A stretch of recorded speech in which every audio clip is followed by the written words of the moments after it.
پاکستان کشیر ہند مسلہ انزران حوالہ ہمیشہ دلیل سفارتکاری تو کاتبات اہمیت دیوان آمت تاکہ قوشر عوام کر پورا من طریقس پہ پن حق آزادی حاصل یمچ ضمانت عالمی قراردادن مز دن آمز یہ کت پاکستانی دفتر خارجہ ترجمانن پنہ ہفتہ وار پریس بریفنگ مز ونم تہد ون کہ مقبوض ریاست اندر اس یش تو کشمیر دشمن پالسی بھارتی حکومت ونکس ورتاوان سہ سلامتی کونسل چن قراردادن ہنز سنگین خلاف ورزی سان قشس عوامس مز بھارتس خلاف نفرتس مز ہرر سپدنک باعث پاکستانی دفتر خارجہ کس ترجمان سند ات موقع پہ یہ ون کہ مقبوض ریاست اندر بھارتک طرف ابوالعلا مودودی علیہ الرحمن تو اروندھتی رائے کیو دویمین عالمی مصنفین ہنزن کتابن پہ پابندی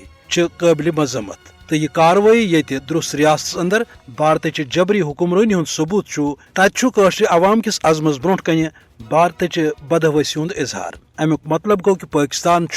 مقبوض ریاست اندر بھارتک طرف ورتاون ین والن مضموم منصوبن ہند پوسٹ مارٹم کرنے ست عالمی برادری یہ احساس دنچ کوشش کران کہ پاکستان ہیکہ نہ کن تہ صورت حق آزادی ہندس حصولس مز قشرن تنہا ترٲوِتھ تو اوے ہرگاہ امریکہ سان کانٛہہ تہ عالمی ملک یا ادارہ مسئلہ کشمیر سنگینی ہند احساس تھاوان تتھ تھایہِ پاکستان پنن سفارتی مدد آیتن تاکہ قشر عوام ترائے آزاد فضس مز فراق دویمہ طرف اروندھتی رائے ہش مصنف تو ابوالعلا مودودی ہندس عالمی مفسر تو مفکر سنزن کتابن پہ پابندی لگوت فاسٹر نریندر مودی پنہ فسطی ذہنیت تو اسلام دشمنی ہند اظہار کران مگر ژیتس تھوین کہ اقدام ہیکہ نہ کن تہ صورت قشرن ہند شعور ضمیر غیرت تو دلن اندر بھارتس خلاف نفرت